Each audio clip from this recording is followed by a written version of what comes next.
শিরক করছেন তো মরছেন, শিরক করেছেন তো মরেছেন। ক্যান্সারের অ্যানসার আছে, শিরকের কোনো অ্যানসার নাই, কারণ আল্লাহ সব মাফ করে, এটার মাফ করে না। ইন্না শিরকা লা যুলমুন আযীম, এটা মহাপাপ, সব পাপের বড় পাপ, সব পাপের বাপ, এটার নাম শিরক। এটার নাম কি? চাবো আল্লাহর কাছে, চাও সেজদা দিব আল্লাহর কাছে, সেজদা দেব, মনের আশা আকাঙ্ক্ষা জ্বালা যন্ত্রণা সব দূর করে দিতে পারে একজন। চিৎকার করে বলেন তিনি কে? বিশ্বনবী বলেন হাদিসে কুদসিতে আল্লাহ ফরমান, কিয়ামতের কঠিন ময়দানে পাহাড় পরিমাণ গুনাহ নিয়ে, সাগরের অথই জলরাশি পরিমাণ গুনাহ নিয়ে, ও বান্দা যদি তুমি আমার কাছে হাজির হয়ে যাও, ওই গুনার মধ্যে যদি শিরকের কোনো গুনাহ না থাকে, তাহলে আমি আল্লাহ পাহাড় পরিমাণ, সাগরের জলরাশি পরিমাণ ক্ষমার দয়া নিয়ে তোমার কাছে হাজির হয়ে যাব। লা ইন আশরাকতা লা ইয়াহবাতান্না আমালুক ওয়া লা তাকুনান্না মিনাল খাসিরিন, যদি শিরক করো তোমার সব আমল শেষ। আপনার রোজা, আপনার নামাজ, আপনার জিকির, আপনার হজ সবগুলোরে বরবাদ করে দিবে কে? এজন্য আমরা যখন নামাজে দাঁড়াই, আল্লাহ বলে নামাজ পড়ে আগে ঘোষণা দেয় তুই মুশরিক না মুওয়াহিদ। আমরা পড়ি ইন্নী ওয়াজ্জাহাতু ওয়াজহিয়া লিল্লাযী ফাতারাস সামাওয়াতি ওয়াল আরদা হানিফাও ওয়া মা আনা মিনাল মুশরিকিন। ওয়া মা আনা মিনাল, এর মানে কি? আমি মুশরিক না, আল্লাহ আমি মুশরিক না, আল্লাহ আমি মুশরিক না। আবার যখন আরাফার ময়দানে লক্ষ লক্ষ হাজী সাহেবান ইজার আর রিদা, সাদা রঙের একটা চাদর পরে, সাদা রঙের একটা লুঙ্গি পরে, চোখের পানি ছেড়ে আরাফার ময়দানে কাঁদে। আল্লাহ বলে কান্না করবি পরে, আগে বল শিরক করস নাকি? আমরা বলি লাব্বাইক আল্লাহুম্মা লাব্বাইক, লাব্বাইক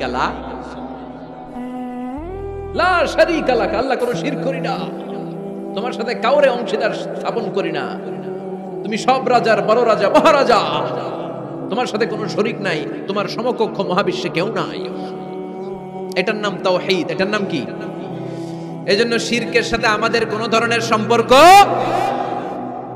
বিশ্বনবী বললেন শিরক হচ্ছে আখফা মিন দাবিবিন নামাল, পিঁপড়ার গুটি গুটি পায়ের চেয়ে ভয়ঙ্কর। পিঁপড়া যেমনি গুটি গুটি পায়ে হেঁটে হেঁটে মিষ্টির দোকানে ঢুকে যায়, যেখানে মিষ্টি রেখেছেন, মিষ্টি জাতীয় খাবার রেখেছেন, ওই পাতিলের ভেতরে লুকিয়ে লুকিয়ে গুটি গুটি পায়ে যেমনি পিঁপড়া ঢুকে যায়, তেমনি শিরক করলে শির গুটি গুটি পায়ে আপনার দেহের ভেতরে ঢুকে আপনার ঈমানকে বরবাদ করে সারখার করে দিবে, শেষ হয়ে যাবে আপনার ঈমান। এজন্য শিরকের সাথে আমাদের কোনো সম্পর্ক আছে? জাহেলি যুগে বিশ্বনবীর কাছে যখন সর্বপ্রথম তাওহীদের দাওয়াত আসলো, ওই সময়ে একটা লোক মূর্তির পূজা করত, মূর্তিটারে খুব দেখভাল করত, যত্ন করত, আদর সোহাগ করত, আর রাত্রিবেলা এটার সামনে মিষ্টি দই হালুয়া চিরা রাইখা কেঁদে কেঁদে মনের জ্বালার কথা মূর্তির কাছে কইত। সে ভাবতো এটাই আমার বড় খোদা। সে কি ভাবতো? এটাই আমার, এটারে বললেই এটাই আমার বিপদ থেকে মুক্তি দিবে, আমাকে পরিত্রাণ দিবে, আমাকে সেভ করবে এটা। এভাবে সে আল্লাহকে বাদ দিয়ে মূর্তির ইবাদত করত, মূর্তিকে খুব যত্ন করত। একদিন কোন এক কাজে মূর্তিটাকে রেখে সে ঘরের বাইরে গেল, এক পাশে গেল। কাজ শেষে এসে দেখে তার এই মূর্তির গায়ে পানি। মূর্তিটাকে দেখতে মনে হচ্ছে যে কে যেন গোসল করায় গেছে, পানি। তো সে ভাবলো যেহেতু আমার খোদার গায়ে পানি, এটা নিশ্চয়ই ভালো পানি হবে। He thought it is the water of mercy and blessings. সে ভাবলো it could be the water of rahmah, এটা মনে হয় রহমতের পানি হবে, যেহেতু খোদার গায়ে পানি। তো রহমতের গায়ে পানি শুকিয়ে যাওয়ার আগে খেয়ে ফেলি, তাহলে সব রহমত ঢুকবে কই? পেটে। When he thought it is the water of rahmah, water of mercy and blessings, he started to suck it with his tongue. সে জিহ্বা দিয়ে চাটতে শুরু করছে, চেটে চেটে সব রহমত নিয়ে নিচ্ছে পেটে। When he started to suck it, he found the taste is little bit bitter. The taste is weird. জিহ্বা দিয়ে যখন চাটতে শুরু করছে, তখন সে পেল যে এটার স্বাদটা কেমন যেন কটা কটা লাগে, লবণাক্ত, একটু টক টক, হাজবুলার মতো লাগে। কিসের মতো? কিরে এরকম লাগে কেন? If it is the water of mercy, it should be sweeter. এটা যদি রহমতের পানি হয়, এটা সুইট হবে, মিষ্টি হবে। এটা টক লাগে কেন, কটা লাগে কেন, ঘটনা কি? খুঁজতে লাগলো ডানে বায়ে, খুঁজতে খুঁজতে দেখে ঘরের পাশে দুইটা খ্যাকশিয়া। অনেকে এই বর্ণনাটা দিতে যে কুকুরের কথা বলে, কিন্তু হাদিসে এসেছে খ্যাকশিয়া, সালাবান। দুইটা খ্যাকশিয়াল। দেখলো যে একটা খ্যাকশিয়াল এখনো পা উঁচু করে রাখছে, মাঝখান থেকে রহমতের পানি এখনো কিছু পড়ছে, just dropping the water of রাহমা, এখনো পড়তেছে টপ টপ। বোঝা যায় না? বোঝা যায়। টনক নড়েছে তার ঘুমন্ত বিবেক এবার জেগেছে। এবার সে চিন্তা করলো, হায় হায়, এতক্ষণ ভাবছি রহমতের পানি, এখন দেখি কুত্তার মুত, এখন দেখি খ্যাকশিয়ালের পেশাব। সর্বনাশ, কি করলাম এতটা বছর, এত টাকা, এত পয়সা, এত আদর সোহাগ যত্ন এটারে দিলাম, কি দিল তার বিনিময়ে সে আমাকে? যে একটা খ্যাকশিয়ালের পেশাব থেকে, কুকুরের পেশাব থেকে নিজের বাঁচাতে পারে না, সে জাহান্নামের আগুন থেকে কিয়ামতের দিন আমারে কেমনে বাঁচাবে? রাগের চোটে খোদারে ধরে দিছে আসার। খোদারে ধরে কি করছে? এক আসারে খোদার হাত পাও নাই, ভাঙ্গা খোদারে নিয়া দৌড়ে দৌড়ে বিশ্বনবীর কাছে এসেছে। এসে বলল, আব্দুল্লাহর বেটা মোহাম্মদ, এতদিন ভাবছি এটা খোদা, এখন দেখি হুদা। হুদা হুদা এটার পিছনে ঘুরছি, এটার কোনো পাওয়ার নাই, সব পাওয়ার আছে একজনের। চিল্লায় বলো, তিনি কে? ঝিনুকের ভেতর লুকিয়ে থাকে যেমন মতি, ঝিনুকের ভেতর লুকিয়ে থাকে যেমন মতি, কালমা শাহাদাতে আছে আল্লাহর জ্যোতি, কালমা শাহাদাতে আছে আল্লাহর জ্যোতি। সুবহানাল্লাহ পড়ে এসে বলে, আব্দুল্লাহর বেটা মোহাম্মদ, ভাবছিলাম খোদা, এখন দেখি হুদা, আর এটারে ডাকতে চাই না, তুমি আমারে পড়ায় দাও লা ইলাহা মুহাম্মাদুর রাসূলুল্লাহ। কালিমা পড়ে মুসলমান হয়ে গেছে। সুবহানাল্লাহ পড়ে। এজন্য এই সূরার একটা নাম হচ্ছে সূরাতুস সামাদ। এই সূরাটা বিশ্বনবী সাল্লাল্লাহু আলাইহি ওয়াসাল্লাম প্রতিদিন ফজরের নামাজের সুন্নত যে 2 রাকাত, ফজরের সালাতের সুন্নত 2 রাকাত পড়ি না আমরা, এই সুন্নত 2 রাকাতে বিশ্বনবী পড়তেন। মাগরিবের 2 রাকাত সুন্নতের মধ্যে এই সূরাটা পড়তেন। বেতেরের 3 রাকাতের শেষ রাকাতে বিশ্বনবী সূরাতুল ইখলাসটা পড়তেন। আবার তাওয়াফ করার পরে যারা হজ উমরা করছেন, তাওয়াফ করা লাগে না? কয়টা? 7টা। 7টা তাওয়াফে একটা তাওয়াফ হয়। 7টা রাউন্ড দিলে, টার্ন দিলে, 7 টার্নস মেক এ তাওয়াফ। 7টা টার্ন দিবেন আপনি, তখন একটা তাওয়াফ হয়। এই ইবাদতটা শুধু মক্কাতুল মুকাররমাতে করা যায়, আর পৃথিবীর কোথাও করা যায়? তাওয়াফ। প্রতিদিন 120টা রহমত নাজিল হয় কাবা ঘরে। সিত্তুনা লিত তাইফিন, 60টা তাওয়াফকারীদের জন্য। 40 লিল মুসাল্লিন, 40টা যারা কাবা ঘরে নামাজ পড়ে তাদের জন্য। ওয়াল 20 লিন নাযিরিনা ইলাল কাবা, বাকি 20টা যারা নামাজও পড়ে না, তাওয়াফও করে না, শুধু কাবার দিকে দু চোখ মেলে তাকিয়ে থাকে, তাদের উপর প্রতিনিয়ত 20টা রহমত নাজিল হতে থাকে। প্রতিদিন 120টা রহমত নাজিল হয় কাবাকে কেন্দ্র করে। সুবহানাল্লাহ। বাড়িতে গিয়া চিৎকার করে আল্লাহু আকবার। এই 7 তাওয়াফ করার পরে 2 রাকাত নামাজ পড়া সুন্নাত। জানেন? জানা না থাকলে জেনে রাখেন, হজে যেদিন যাবেন কাজে লাগবে, উমরা করতে গেলেও লাগবে। 7 তাওয়াফ করে 2 রাকাত সালাত পড়তে হয়। এই 2 রাকাতের প্রথম রাকাতে বিশ্বনবী পড়তেন সূরাতুল কাফিরুন, কুল ইয়া আইয়ুহাল লা আ'বুদু মা, আর দ্বিতীয় রাকাতে পড়তেন সূরাতুল ইখলাস। সুবহানাল্লাহ পড়ে। আবার বিশ্বনবী এই সূরাকে বলেছেন সুলুসুল কোরআন, কোরআনের 3 ভাগের 1 ভাগ। একবার কেউ যদি তাজবিদের সাথে সূরাতুল ইখলাস তেলাওয়াত করে, রব্বুল আলামিন তার আমলনামায় 10 পারা কোরআন তেলাওয়াতের সওয়াব দিয়ে দিবে। 2 বার তেলাওয়াত করলে 20 পারার সওয়াব দেয়া হবে।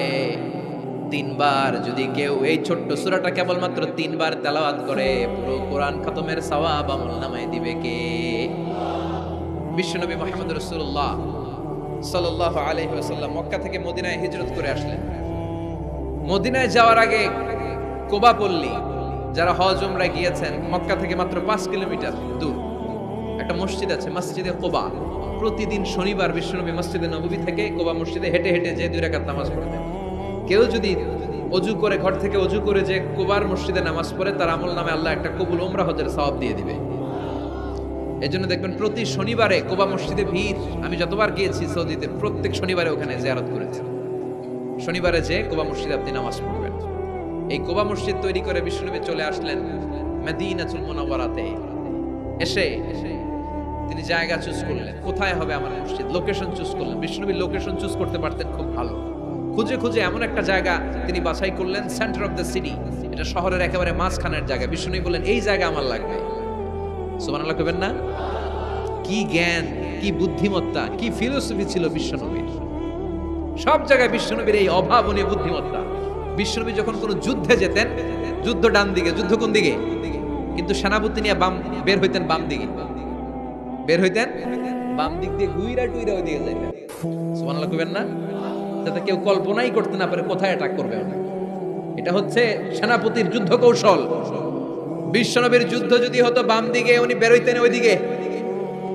বিশ্বনবীর যুদ্ধ হলো সামনে, মদিনা থেকে তিনি পিছনের রাস্তা দিয়ে অনেক দূরে চলে যেতেন, সেখান থেকে মরুভূমির পথ পাড়ি দিয়ে তারপরে যুদ্ধের ময়দানে যেতেন। বুদ্ধিমত্তা, ইন্টেলেকচুয়াল পাওয়ার।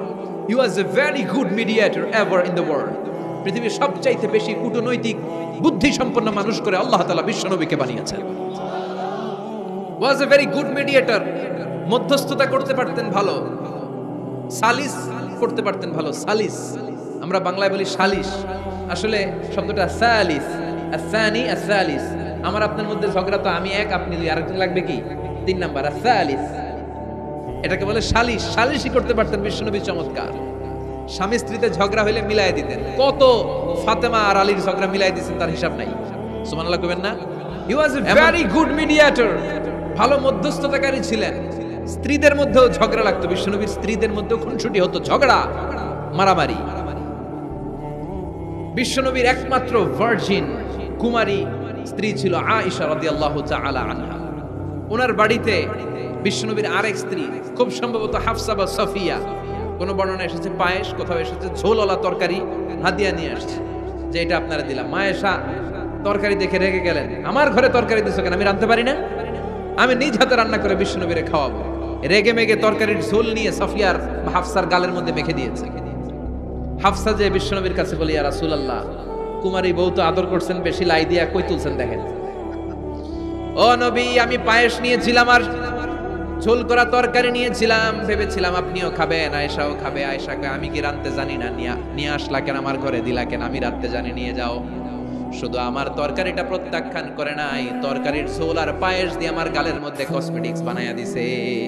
এই যে গাল দেখেন, দলিল নিয়ে আসছি, দেখেন কি করছে।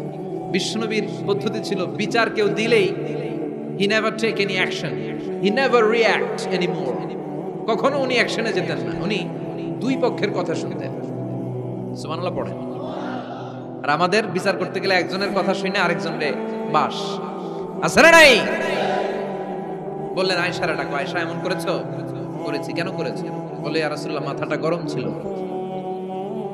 নিজেকে সামলাতে পারিনি গো নবী, সামলাতে পারিনি, আমি ভুল করেছি, আমি স্বীকার করলাম, মাফ করে দেন। বিশ্বনবী বললেন, এবার ঠিক আছে, দুজনের কথা আমি শুনেছি, এবার আমার জাজমেন্ট হচ্ছে কিসাস, মানে যেমন করেছো তেমন, গুতা মারলে গুতা, ঘুষি মারলে ঘুষি, আঘাত করলে আঘাত, ঠিক কিনা? হাফসাকে তুমি যেমনি ঝোল মাখিয়ে দিয়েছো, হাফসা তুমিও বাটি থেকে ঝোল নিয়ে আয়েশার গালে পলিশ করে দাও। হাফসাও সুযোগ পাইয়া ঝোল নিয়ে মাইখা দিছে। এবার দুইজনের গালে কসমেটিক্স। বিশ্বনবী মুচকি হাসলেন, আরশের উপর থেকে খুশি হয়ে গেল কে? এটা হচ্ছে বিশ্বনবীর বিচার করার বুদ্ধিমত্তা। মক্কা থেকে তিনি যখন মদিনায় এসেছেন, মদিনার দুইটা গোত্র ছিল, আউস আর খাজরাজ। এদের এই দুই গোত্রের মধ্যে 100 বছরের মারামারি, 120 বছরের যুদ্ধ, কেউ থামাতে পারে না। থামাতে পারবে কি করে? বাবা যখন মারা যায়, ছেলেরা বলতো আমারে মারছিল, তোরাও মারবি। কেউ যখন ইন্তেকাল করে ওসিয়ত করে যেত, আমারে কোপাইছে, তোরাও কোপাবি, কোপায়া সাইজ করে ফেলবি। তো সবাই সবার রাগ আর ঝাল মেটানোর জন্য এরকম ছেলে মেয়েদেরকে ওসিয়ত করে যেত যে এই যুদ্ধ যেন বন্ধ না হয়, আমার প্রতিশোধ তুই নিবি বাবা। এরকম ডাকাইতে ছিল কাছানা নাই, দাউ দাউ করে আগুন শুধু জ্বালাতে চায়। 120 বছরের যুদ্ধ কেউ থামাতে পারে না। বিশ্বনবী মক্কা থেকে মদিনায় হিজরত করলেন। মদিনায় যে উভয় পক্ষরে নিয়ে বসলেন, উভয় পক্ষের সব কথা শুনলেন। এরপরে কথা শোনার পরে মাত্র 7 দিনের ব্যবধানে বিশ্বনবী 120 বছরের যুদ্ধ মিটায়ে দিলেন। এতদিন পর্যন্ত নিয়ম ছিল আউসের কেউ খাজরাজের কোনো মেয়ে বিয়ে করে না, খাজরাজের কোনো ছেলে আউস থেকে মেয়ে নেয় না। ওদের আনন্দ ওদের মতো, এদের আনন্দ এদের মতো। এই মিলিয়ে দেওয়ার পর থেকে আউস আর খাজরাজের মধ্যে বিয়ে করানোর ধুম পড়ে গেল। এরা কুরবানির গোশত নিয়ে আউসের এরা খাজরাজের বাড়িতে দিয়ে আসে, খাজরাজের এরা আবার ওট জবাই করলে বড় রান দিয়ে আসে আউসের কাছে। সুবহানাল্লাহ পড়ে। বিশ্বনবী ছিলেন গুড মিডিয়েটর। তিনি মদিনায় লোকেশন খুঁজতেছেন, কোথায় হবে আমার মসজিদ নববী, যেটা হবে আমার ক্যান্টনমেন্ট, যেটা হবে আমার গণভবন, যেটা হবে আমার বাসভবন, যেখান থেকে আমি মিলিটারি সোলজার পাঠাবো অ্যাটাক করার জন্য, যেখানে হবে আমার জেলখানা, যেখানে হবে আল্লাহর কাছে সেজদা দেওয়ার জিকির করার জায়গা। চিল্লা এখন ঠিক কিনা?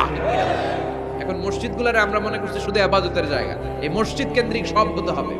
আপনি গোটা বিশ্বে দেখেন, বাংলাদেশের ছোট্ট একটা চিপার মধ্যে একটা মসজিদ দাঁড় করা হয়েছে।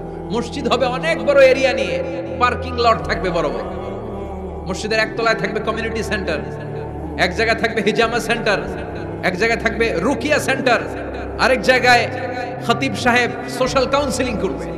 যুবকদের কি সমস্যা, নারীদের কি সমস্যা, বিধবাদের কি সমস্যা, কার কি মাসালা জানার আছে, লিগ্যাল অপিনিয়ন জানার আছে, খতিব সাহেব সোশ্যাল কাউন্সিলিং করবে। চিল্লা এখন ঠিক কিনা? এইভাবে গোটা বিশ্বব্যাপী মসজিদ কেন্দ্রিক কাজ হয়। এদেশে মসজিদে শুধু নামাজ, আর কিছু নাই। বিশ্বনবী লোকেশন তালাশ করতেছেন কোথায় বানানো যায় মসজিদ নববী। খুঁজতে খুঁজতে এমন জায়গা বিশ্বনবী চয়েস করলো, ওটা ছিল ছাগল ঘোড়া এগুলোর আস্তাবল, কিছু জায়গায় খেজুর গাছের ভাঙা ক্ষেত, আর কিছু জায়গায় কাফির মুশরিকদের কবরস্থান। এখন এই জায়গায় মসজিদ করা তো কঠিন। বিশ্বনবী বললেন না, আমার নজর এক জায়গায় যদি পড়ে ওইখান থেকে আমি ফিরাই না সহজে, ট্রাই করো, এটাই আমার লাগবে মসজিদে নববী। বিশ্বনবী বললেন ছাগল গরুর আস্তাবলকে সমান করো, খেজুর গাছ ভাঙা যেগুলো আছে খেজুর গাছগুলোরে কেটে ফেলো, কাফের মুশরিকদের যত কবরস্থান আছে কবরস্থান থেকে হাড্ডি গুড্ডি এখান থেকে নিয়ে অন্য জায়গায় দাফন করো। সুবহানাল্লাহ। মসজিদে নববী শুরু হয়ে গেল। নিজ হাতে পাথর কেটে কেটে তিনি মসজিদে নববী বানালেন। আর এর আগে যেটা বানায় আসছে ওটার নাম মসজিদে কুবা।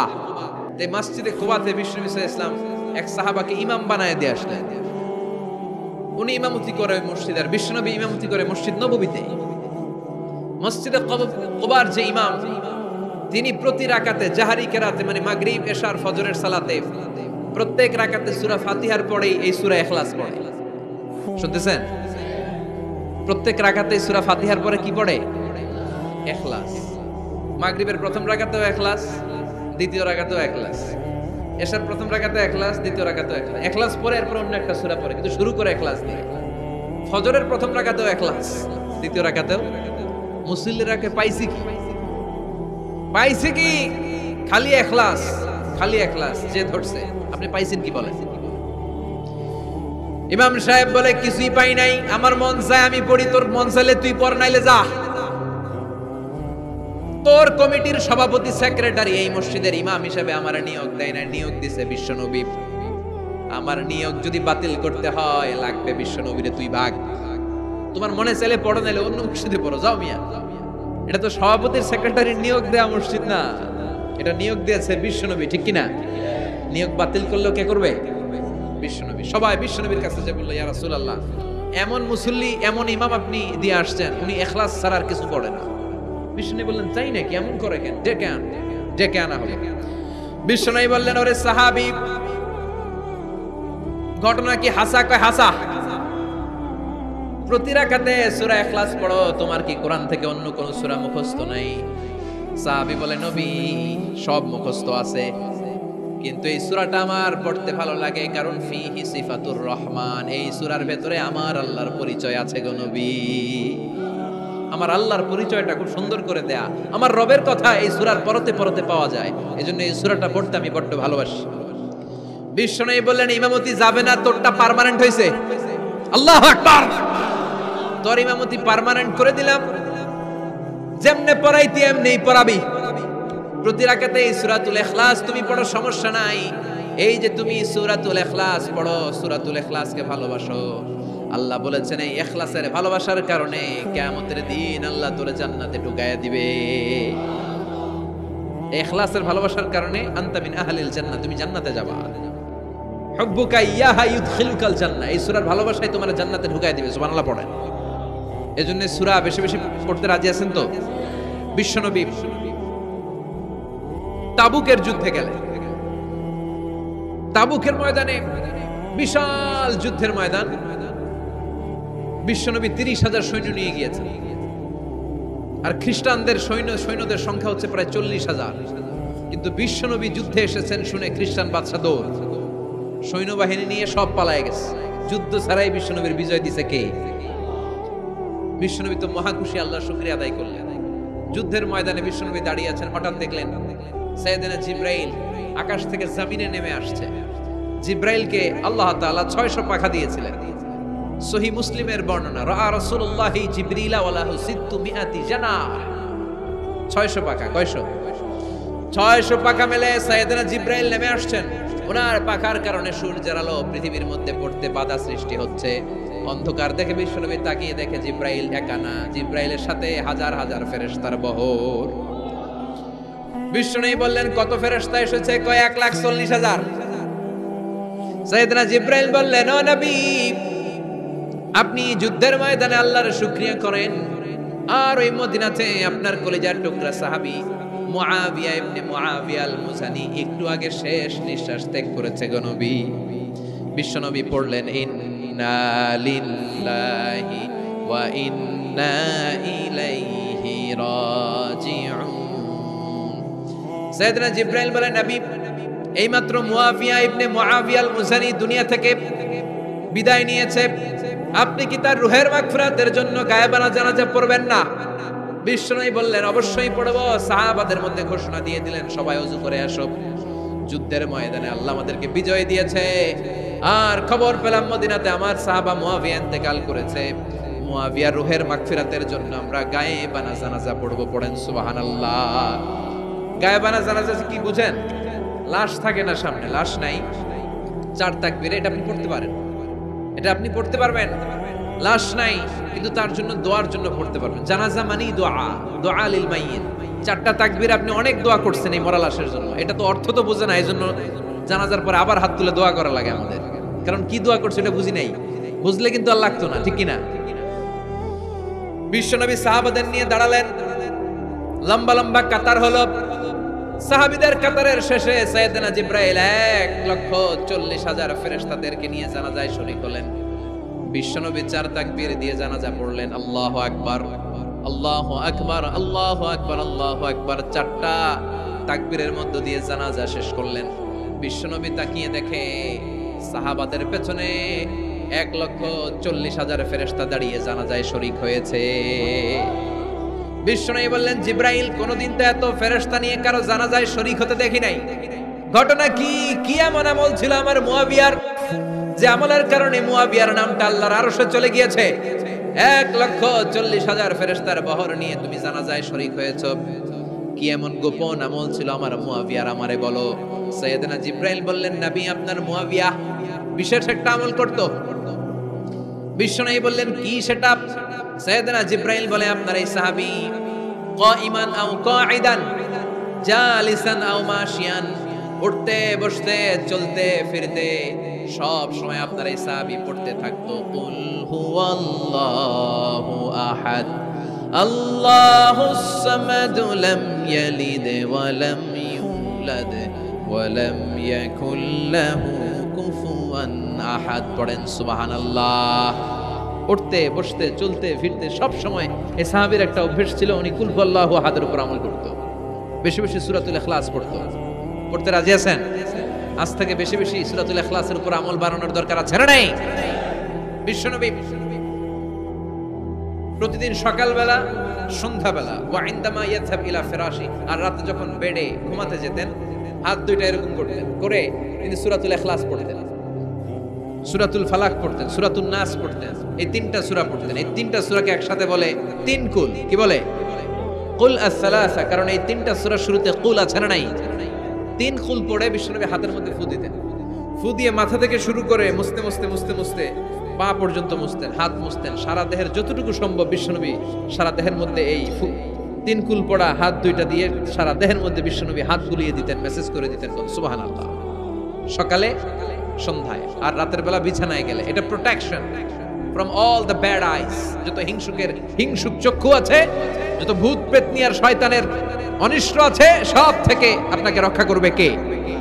এজন্য প্রতিদিন এগুলো পড়বেন। কি কি পড়বেন? এরকম হাত দুইটা মিলায়া সূরা ইখলাস, সূরা ফালাক, সূরা নাস, 3টার বলে একসাথে 3 কুল। কি বলে? আজকে থেকে এটার আমল করা যাবে। মা আয়েশা যখন অসুস্থ হতেন, বিশ্বনবীর কাছে যে বললেই বিশ্বনবী বলতেন, আয়েশা, হাত দুইটার একসাথে করো, সূরা ফালাক পড়ো, ইখলাস পড়ো, নাস পড়ো, ফুদাও, আর সারা দেহে মেসেজ করো। সুবহানাল্লাহ পড়েন। বিশ্বনবী একবার সেজদায় আছেন। কিসে আছেন? চিল্লায় কোন? সেজদা অবস্থায় লাদাগাতহু আকরাব, একটা বিচ্ছু পোকা এসে বিশ্বনবীর হাতের মধ্যে কামড় দিয়েছে। বিচ্ছু বিচ্ছু কামড় দিলে খুব আরাম লাগে না? হ্যাঁ, বিষাক্ত, পয়জনাস, ভেনামাস। বিশ্বনবী ব্যথা পাচ্ছেন, প্রচন্ড ব্যথায় বিশ্বনবী অস্থির। বিশ্বনবী বললেন লাআনাতুল্লাহি আলাল আকরাব, এই বিচ্ছুর উপর আল্লাহর লানত। এটা মুসল্লিও চিনে না, নবীও চিনে না, কোন জায়গায় কামড় দিতে হবে এটাও জানে না, কিন্তু কামড় দিয়েছে, ব্যথায় কাতরাচ্ছে। বিশ্বনবী বললেন লবণের পানি গরম দাও, আঙ্গুলের উপরে ঢালো। লবণের পানি গরম দিয়ে আঙ্গুলের উপরে ঢালতে শুরু করে দিল। বিশ্বনবী পড়তে আরম্ভ করলো কুল হুয়াল্লাহু আহাদ আল্লাহুস সামাদ লাম ইয়ালিদ ওয়া লাম ইউলাদ ওয়া লাম ইয়াকুল লাহু কুফুয়ান আহাদ। পড়েন সুবহানাল্লাহ। এজন্য ব্যথা পেলে, সাপে কামড়ালে, বিচ্ছু কামড়ালে, বল্লা কামড়ালে, মধুপোকা কামড়ালে কি করবেন? সূরা ইখলাস, সূরা ফালাক, সূরা নাস। আবার বলেন সূরা ইখলাস, সূরা ফালাক, সূরা পড়ে ফু দিবেন। আর রাত্রিবেলা সকালবেলা ঘুমোতে যাওয়ার আগে হাতের মধ্যে ফুল দিয়ে সারা দেহে মেসেজ। মনে থাকবে না? মাহফিল শেষ, ওয়াজও শেষ, মনে থাকবে তো? আল্লাহ বললেন কুল হুয়াল্লাহু আহাদ। নবী আপনি বলেন আল্লাহ একজন, এক এবং অদ্বিতীয়। আমাদের আল্লাহ কয়জন? একজন হওয়াতে আমাদের জন্য লাভ না লস? কেমনে লাভ? তিনজন চারজন হইলে কইতাম আমগো আল্লাহ 60 জন। হ্যাঁ, তিনজন হইলে তিন রকম বলতো, একজনের খুশি করে পারি না। তিনজন হইলে ঝামেলা আছে না নাই? আল্লাহ যদি দুইজন হতো কি হতো? একজন বলতো এতদিন তুমি তোমার মন মতো মহাবিশ্বের সব কিছু পরিচালনা করেছো, আজকে থেকে আমি আমার মন মতো করবো। ঝামেলা আছে না নাই? এতদিন দুনিয়ার মানুষগুলো পায়ে পায়ে ভর দিয়ে হাঁটতো, হাত দিয়ে খেত, এখন থেকে যতগুলা মানুষ আসবে সব হাতে চলবে আর পা দিয়ে খাবে। আছে না নাই? এতদিন যাবত মেয়েরা গর্ভধারণ করতো তোমার নিয়মে, ছেলেরা কামাই করতো, এখন থেকে পুরুষরা গর্ভধারণ করবে, মেয়েরা কামাই করবে। আছে না নাই? এতদিন তুমি পূর্ব দিক থেকে সূর্য উঠিয়েছো, পশ্চিম দিকে অস্ত দিয়েছো, কালকে থেকে আমার নিয়মে পশ্চিম দিক থেকে সূর্য উঠাবো আমি, পূর্ব দিকে অস্ত যাবে। কিলাকিলি আছে না নাই? দুইজনের মধ্যে যদি সংলাপ সমঝোতা না হইতো মারামারি আছে না? এজন্য আল্লাহ বলেন লাউ কানা ফীহিমা আলিহাতুন ইল্লাল্লাহু লাফাসাদাতা। মহাবিশ্বে আল্লাহ একজন না হয়ে যদি একাধিক হতো, মহাবিশ্বটা মুহূর্তের মধ্যে ধ্বংস হয়ে যেত। ঠিক কি না? এজন্য আল্লাহ একজন হতে আমাদের লাভ হয়েছে। তিনজন হইলে তিন রকম কথা কইতো। ঠিক কি না? একজন বলতো আমারে বেশি ডাকস না কেন, ওরে ডাকস কেন? আল্লাহ তিনজন, খোদা কয়জন? একজন বলতো ওরে ডাকস আমারে ডাকস না কেন, ওর জিকির করলি আমার নামের জিকির করলি না কেন, ওরে খুশি করতে চাস আমারে করস না কেন? ভেজাল হইতো না? এখন একজন, মারলেও আসি, কাটলেও আসি, বাঁচলেও আসি, একজন। সুবহানাল্লাহ পড়েন। এটা সহজ হয়ে গেছে। এজন্য আল্লাহ বলেন কুল হুয়াল্লাহু, সবাই বলেন কুল হুয়াল্লাহু আহাদ, মানে এক বা একক। আল্লাহর কোনো শরীক নাই, তার কোনো সাথী নাই, তার কোনো বন্ধু নাই, তার কোনো বাবা নাই, তার কোনো পিতা নাই। তিনি হলেন আহাদ। আহাদ হচ্ছে আল্লাহর চমৎকার একটা নাম। সাইয়েদনা বেলাল রাদিয়াল্লাহু তাআলা আনহুকে ঈমান আনার জন্য অত্যাচার শুরু করা হলো। এমন কোনো মাইর নাই তারা দেয়া হয় না, পিটিয়ে পিটিয়ে রক্তাক্ত করে জমিনে ফেলে রাখা হতো, পিটিয়ে গোশত হাড্ডি থেতলে ফেলা হতো। প্রচন্ড মরুভূমির গরম বালুর মধ্যে ওনাকে শুইয়ে রেখে পেটের উপরে পাথর চাপা দেয়া হতো। বলতো এবার জিকির কর লা ইলাহা ইল্লাল্লাহ। বেলাল আর জিকির করতে পারে না, লা ইলাহা ইল্লাল্লাহ শ্বাস বের হয় না, শ্বাস যেটা ঢুকায় বের করতে পারে না, শ্বাস নিতে পারে না, লা ইলাহার আওয়াজ আর মুখ দিয়ে বের হয় না। এবার বেলাল ছোট্ট করে আল্লাহর ডাকে পড়ে আহাদ। কি পড়ে? আরো জোরে পড়েন। এজন্য আল্লাহ বললেন কুল হুয়াল্লাহু আহাদ। তিনি এমন আল্লাহ, তিনি হলেন আহাদ। আহাদ ছিল বেলালের জিকির। ঠিক কি না? এখন আজান আছে কিন্তু বেলালের রূহ নাই। মানুষ আছে কিন্তু সেই ঈমান নাই। চিল্লা এখন ঠিক কি না? আজান আছে, বেলালের রূহটা নাই। দর্শন শাস্ত্র আছে, লজিক আছে, মান্তিক আছে, ফলসফা আছে, কিন্তু গাজালির সেই তালকিন নাই। চিল্লা এখন ঠিক কি না? এজন্য আল্লাহ বললেন আমার নাম হলো আহাদ, কুল হুয়াল্লাহু আহাদ। এরপর আল্লাহ বললেন আল্লাহুস সামাদ, আমার নাম হলো সামাদ। ওনার নাম কি? সামাদ মানে অমুখাপেক্ষী, কাদিউল হাজাত, যিনি সবার চাহিদা পূরণ করে। তিনি কে? যিনি সবাইরে দেয়, কারো কাছ থেকে কিছু চায় না। তিনি কে? সবাই যার কাছে ঠেকা, যিনি কারো কাছে ঠেকা না। চিল্লায় বলেন তিনি কে? মা ইউসমাদু ইলাইহিল খালকু কুল্লু, যার দিকে গোটা পৃথিবী হাত পেতে ফরিয়াদ করে, যার দিকে পৃথিবীর সব সত্তা তাকিয়ে থাকে, তিনি রহমতের বারিধারা নাজিল করলে, তিনি রিজিক দিলে আমাদের বেঁচে থাকা সম্ভব, তিনি ছাড়া কেউ আমাদের রিজিকের যোগান দিতে পারে। তার নাম সামাদ। চিল্লায় বলেন তার নাম কি? আল্লাহ ডেকে বলে, গোলাম লাউ আন্না আউওয়ালাকুম ওয়া আখিরাকুম ওয়া ইনসাকুম ওয়া জিন্নাকুম, তোমাদের শুরু থেকে শেষ পর্যন্ত, আদম থেকে শেষ পর্যন্ত যত লক্ষ কোটি মানুষ দুনিয়ায় আসবে, সবগুলো মানুষ বিশাল এক মরু প্রান্তরে দাঁড়িয়ে যদি আমি আল্লাহর কাছে চাইতে শুরু করে দাও, সবাই যদি আল্লাহর কাছে মনের সব চাওয়াগুলো বলে, আল্লাহ আমারে বাড়ি দাও, আমারে গাড়ি দাও, নারী দাও, এটা দাও, ওটা দাও, আমারে সব দাও, আল্লাহ সবাইকে সব যদি দান করে দেয়, আল্লাহর ক্ষমতার 1 ইঞ্চিও কমবে না, আল্লাহর ধনভাণ্ডারের 1 ইঞ্চিও ঘাটতি হবে না। সুবহানাল্লাহ পড়ে। এজন্য কেউ যেটা পারে না, পারে কে? আমাদের যার যা দরকার আল্লাহ যদি সবাইরে সব দিয়ে দেয়, ওনার ভান্ডারের কিছু কমতি হবে? এজন্য ওনার নাম সামাদ। সবাই ওনার কাছে হাত পাতে, উনি হাত পাতে কার কাছে? কথা কন। সবাই ওনার কাছে ঠেকা, উনি ঠেকা কার কাছে? এজন্য আল্লাহ বললেন, কুল হুয়াল্লাহু আহাদ আল্লাহুস সামাদ লাম ইয়ালিদ ওয়া লাম ইউলাদ ওয়া লাম ইয়াকুল লাহু কুফুয়ান আহাদ। লাম ইয়ালিদ ওয়া লাম ইউলাদ, তিনি জন্ম দেয়ও নাই, জন্ম নেয়ও নাই। সুবহানাল্লাহ পড়ে। আমার বাবা আছে না? আপনার বাবা আছে না? আল্লাহর বাবা আছে? সুবহানাল্লাহ পড়ে। আমাদের ছেলে মেয়ে হয় না? আমাদের কারো ছেলে হয়, কারো মেয়ে হয়। আল্লাহর ছেলে মেয়ে আছে? কথা কন। মক্কার মুশরিকরা বলতো আল মালাইকাতু বানাতুল্লাহ, ফেরেশতারা আল্লাহর মাইয়া।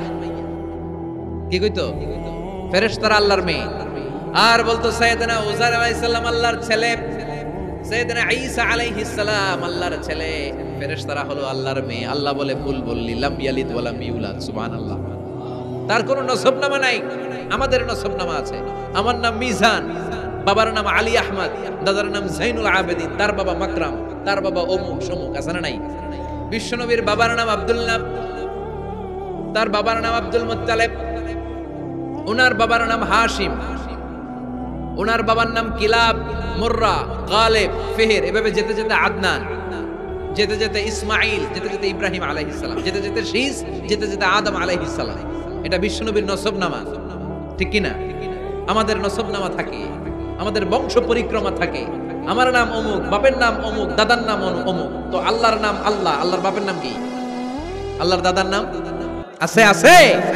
এজন্য আল্লাহ বললেন, লাম ইয়ালিদ ওয়া লাম ইউলাদ ওয়া লাম ইয়াকুল লাহু কুফুয়ান আহাদ। আল্লাহু আকবার। ওয়া লাম ইয়াকুল লাহু কুফুয়ান আহাদ, মহাবিশ্বে তার মতো কেউ নাই, তিনি তার মতো। লাইসা কামিসলিহি শাই, কেউ তার মতো নয়, তিনি তার মতো। সুবহানাল্লাহ। তার মতো ক্ষমতায়, তার মতো শক্তিতে, কুদরতে মহাবিশ্বে দ্বিতীয় কোন সত্তা আছে? সৌন্দর্যে আল্লাহর চেয়ে সুন্দর কেউ আছে? কথা কন। দুনিয়া সুন্দর, মানুষ সুন্দর, আসমান সুন্দর, জমিন সুন্দর, সুন্দরে সুন্দরে পাল্লা, জানি না কত সুন্দর তুমি আল্লাহ, জানি না কত সুন্দর তুমি আল্লাহ। পড়েন, দুনিয়া সুন্দর, মানুষ সুন্দর, আসমান সুন্দর, জমিন সুন্দর, সুন্দরে সুন্দরে পাল্লা, জানি না কত সুন্দর তুমি আল্লাহ, জানি না কত সুন্দর তুমি আল্লাহ। সুবহানাল্লাহ পড়েন। ইন্নাল্লাহা জামিল ইউহিব্বুল জামাল, আল্লাহ নিজে সুন্দর, আল্লাহ সৌন্দর্যকে পছন্দ করেন। মহাবিশ্বে তার সমকক্ষ কেউ নাই, তার মতো সুন্দর কেউ নাই, ঠিক কিনা? জান্নাতে যারা ঢুকবে in the day of judgement, কিয়ামতের দিন জান্নাতীরা আল্লাহকে দেখতে পাবে। ইন্নাকুম সাতারাউনা রাব্বাকুম আয়ানান কামা তারাউনা হাযাল কমার। বিষ্ণু বলেন, এই যে জলজলে চন্দ্রটা তোমরা যেমনি দেখতে পাও, কিয়ামতের কঠিন ময়দানে বিচার শেষে যারা জান্নাতে যাওয়ার সুযোগ পাবা, তারা চাঁদটা যেমনি দেখো দু চোখ দিয়ে আল্লাহর সেদিন তেমনি দেখতে পাবা। জান্নাতীদেরকে নাজ নেয়ামত সব দেওয়ার পর আল্লাহ বলবেন, ও জান্নাতীরা, কোরআনে হাদিসে নবীর কাছে আলেমদের মুখে যত নাজ নেয়ামতের কথা শুনেছো সব পাইছো না? সবাই বলবে, আল্লাহ পেয়েছি, অনেক মौज मस्ती করেছি, জান্নাতকে মজা লেলো, জান্নাত তোমারই হ্যায়, সব পাইছি আল্লাহ সব। এক জান্নাতি হাত তুলে বলবে, আল্লাহ একটা পাই নাই। কি পাস নাই? কয় আমাদের এই তো পাই নাই। সুবহানাল্লাহ কইবেন না? আল্লাহ আপনারে পাই নাই। তখন আল্লাহ তাআলা নিজের গোপন সৌন্দর্যকে সেদিন জান্নাতীদের কাছে প্রকাশ করে দিবেন। বিশাল এক কনফারেন্স রুমে জান্নাতের ভেতরে লক্ষ লক্ষ নবীদেরকে নিয়ে বসবেন, সবার সামনে থাকবে বিশ্বনবীর সিংহাসন, সুবহানাল্লাহ পড়ে। তারপরে অন্যান্য নবীরা, আল্লাহর ওলিরা, শাহিদরা, সালেহিনরা, মুমিন বান্দারা, আপনারা সবাই থাকবেন ওই দিন ইনশাআল্লাহ। কোন আল্লাহ তার নিজের সৌন্দর্য প্রকাশ করবেন জান্নাতীদের সামনে, লক্ষ লক্ষ কোটি কোটি জান্নাতীরা বসে থাকবে, আল্লাহ দেখাবেন ওনার সৌন্দর্য। 70,000 নূরের পর্দার কথা আমরা বলি, বর্ণনাটা দাঈফ, আসলে যে কত পর্দা আল্লাহই ভালো জানে। আমরা বলে থাকি 70,000। এই পর্দার অন্তরাল থেকে আল্লাহ তাআলা নূরের ঝলকানি একটু জান্নাতীদের দেখিয়ে দিবেন। উজুহু ইয়াউমাইযিন নাযিরা ইলা রাব্বিহা নাযিরা, জান্নাতীরা পাগল হয়ে থাকবে আল্লাহর দেখার জন্য। আল্লাহ 1 সেকেন্ডের ক্ষুদ্র ভাগ, 1 মাইক্রোসেকেন্ড, 1 মাইক্রোসেকেন্ডের 1000 ভাগ করলে 1 ন্যানো সেকেন্ড, 1 ন্যানো সেকেন্ডের জন্য আল্লাহ নূরের ঝলকটা জান্নাতীদের দেখিয়ে দিবেন। 1 সেকেন্ডেরও কম সময় দেখাবেন, দেখিয়েই নাই, কিন্তু 1 সেকেন্ডের জন্য কি যে এক ঝলক দেখলো জান্নাতীরা এরকম তাকায় থাকবে। এক তাকানোতে লক্ষ বছর কোটি বছর চলে যাবে, সামনে কিন্তু আল্লাহর নূর নাই। ওই যে 1 সেকেন্ড দেখাইছিল, পাগলের মতো তাকিয়েই থাকবে, লক্ষ কোটি বছর গুজরিয়ে যাবে। সুবহানাল্লাহ পড়েন। এজন্য সে আল্লাহ বললেন, কুল হুয়াল্লাহু আহাদ আল্লাহুস সামাদ লাম ইয়ালিদ ওয়া লাম ইউলাদ ওয়া লাম ইয়াকুল লাহু কুফুয়ান আহাদ। কুল হুয়াল্লাহু আহাদ, ও নবী আপনি বলেন আমি এক, আমি অদ্বিতীয়, আমার শরীক নাই। আল্লাহ নামটা এত মজার নাম, দেখেন হাজার হাজার বছর ধরে এই মহাবিশ্বে যত আল্লাহর প্রিয় বান্দারা একটা নামের জিকির করে। নামটা কি? কি নাম? আল্লাহরে প্রাণ থেকে, হৃদয় থেকে একটা ডাক দেন, চিল্লায় পড়েন আল্লাহ। হৃদয় থেকে আল্লাহরে ডাকেন, পড়েন ইয়া আল্লাহ। হাজার বছর ডাকলেও পুরান লাগবে না, পুরাতন মনে হয় না। এজন্য আল্লাহ বললেন, হুয়াল আউয়ালু ওয়াল আখিরু ওয়াজ যাহিরু ওয়াল বাতিন ওয়া হুয়া বিকুল্লি শাইইন আলিম। প্রথমেও আমি, শেষেও আমি, গোপনেও আমি, প্রকাশ্যেও আমি। ঠিক কি না? তিনি প্রথম, তিনি শেষ, তিনি প্রকাশ্য, তিনি গোপন। এজন্য চাইতে হবে কার কাছে? ওনার নামটা কত সুন্দর দেখেন, আলিফ লাম লাম হা, আল্লাহ। এটার কোনো স্ত্রী বচন হয় না, এটার দ্বি বচন হয় না, এটার বহু বচন হয় না। ভগবানের ভগবতী আছে না নাই? ঈশ্বরের ঈশ্বরী, গডের গডেস। কিন্তু আল্লাহর নামের কোনো পরিবর্তন হয়? কি মজার নাম! বিপদে বললেই আমরা জপি, বিপদ যত বেশি হয় আল্লাহর নামের জিকির তত বেশি। আবার বিপদ যখন চলে যায় আল্লাহর নামের জিকিরও বন্ধ হয়ে যায়। এরকম ডাকাত আছে না নাই? ফাইদা রাকিবু ফিল ফুলকি দাআবুল্লাহ মুখলিসিনা লাহুদ্দিন ফালাম্মা নাজ্জাহুম ইলাল বাররি ইযা হুম ইউশরিকুন। আল্লাহ বলেন, আমার কিছু কুলাঙ্গার বান্দা আছে যেগুলো বিপদে পড়লে আমার নামের জিকির করে, বিপদ চলে যায় আমি আল্লাহরে গালি মারে। এরকম ডাকাত আছে না নাই? ভূমিকম্প, আল্লাহ বাঁচাও, ভূমিকম্প নাই, ধুম্মা চলে ধুম, আছে না নাই? তুফানের মধ্যে পড়লে বলে আল্লাহ আমারে বাঁচাও। বজ্রপাতের মাঝখানে পড়লে আল্লাহর ডাকে, আল্লাহ তুমি আমারে বাঁচাও। বজ্রপাত নাই, আল্লাহও নাই, এরকম ডাকাইত আছে না নাই? এটা হচ্ছে মুনাফিকদের কারবার। মুমিনরা সব সময় জিকির করে একজনের, তিনি কে? এজন্য সূরাতুল ইখলাসের প্রথম আয়াত থেকে শিক্ষা হচ্ছে কুল হুয়াল্লাহু আহাদ। হে নবী আপনি বলেন আল্লাহ একজন, আমরা একজনের কাছে চাও। আমরা একজনের কাছে মনের জ্বালা, যন্ত্রণা, আকুতি, চাহিদা সব পেশ করব। আমাদের মনের যা চায় সব দিলেও তার ঘাটতি হবে না। চিল্লা এখন ঠিক কিনা? এরপর আয়াতে আল্লাহ বললেন আল্লাহুস সামাদ, তিনি অমুখাপেক্ষী। গোটা বিশ্বের সবাই আল্লাহর কাছে ফরিয়াদ করে, আল্লাহ কারো কাছে ফরিয়াদ করে না। ঠিক কিনা? এরপরে আল্লাহ বললেন লাম ইয়ালিদ ওয়া লাম ইউলাদ, তিনি কাউরে জন্ম দেন নাই, জন্ম নেন নাই। সুবহানাল্লাহ পড়েন। ওয়া লাম ইয়াকুল লাহু কুফুয়ান আহাদ, তার মতো কেউ নাই। এটা আল্লাহর অস্তিত্বের ব্যাপারে একটা গুরুত্বপূর্ণ আকীদা। খেয়াল রাখবেন, আল্লাহর মতো কেউ হয় না, তিনি তার মতো। তিনি, অনেকে প্রশ্ন করে, কারণ হাদিসে পাওয়া যায় আল্লাহর হাত আছে, ইয়াদুল্লাহি ফাওকা আইদিহিম, ইয়াদুল্লাহি ফাওকাল জামাআত। একসাথে যারা থাকে তাদের উপর আল্লাহর হাত থাকে। তার মানে আমার মতো হাত না, আল্লাহর রহমত থাকে। ঠিক কিনা? আল্লাহ আরশের উপর থাকেন, কেমনে থাকেন এটা আমরা জানি না। এজন্য ইমাম মালিক বলতেন আল ইস্তিওয়া মা'লুম, আল্লাহ যে আরশের উপর আছে এটা আমরা জানি। ওয়াল কাইফিয়াতু মাজহুল, কিন্তু কেমন ভাবে আছেন এটা আমাদের অজানা। ওয়াস সুআলু আনহু বিদআহ, এই সম্পর্কে প্রশ্ন করা হচ্ছে বিদআহ। এজন্য তাফাক্কুর ফি খালকিল্লাহ ওয়ালা তাফাক্কুর ফিল্লাহ, আল্লাহর সৃষ্টি নিয়ে গবেষণা করো, আল্লাহর নিয়ে গবেষণা করো না। আল্লাহর নিয়ে গবেষণা করতে গেলে তোমার মাথার তারগুলো ছিঁড়ে ফেলবে কে? ছিঁড়ে যাবে। তিনি হচ্ছেন আনলিমিটেড, অসীম। অসীমকে নিয়ে যদি সসীম গবেষণা করে ঝামেলা আছে না নাই? এজন্য আল্লাহর নিয়ে গবেষণা না করে আল্লাহর তৈরি করা পাহাড়ের দিকে তাকান, মরুভূমির দিকে তাকান, গাছপালার দিকে তাকান, সাগরের দিকে তাকান, ঝর্ণার দিকে তাকান। এজন্য আল্লাহর অস্তিত্ব নিয়ে গবেষণা করা যাবে। গবেষণা চলবে আল্লাহর সৃষ্টি নিয়ে, কি নিয়ে? আর সব সময় বিপদে আপদে তাওয়াক্কুল করবে একজনের উপর, তিনি কে? চাইবো কার কাছে? রাজি আছেন সবাই? আল্লাহ আমাদের সবাইকে কথাগুলো বুঝার ও আমল করার তৌফিক দান করুক। আমরা পড়ি আমিন।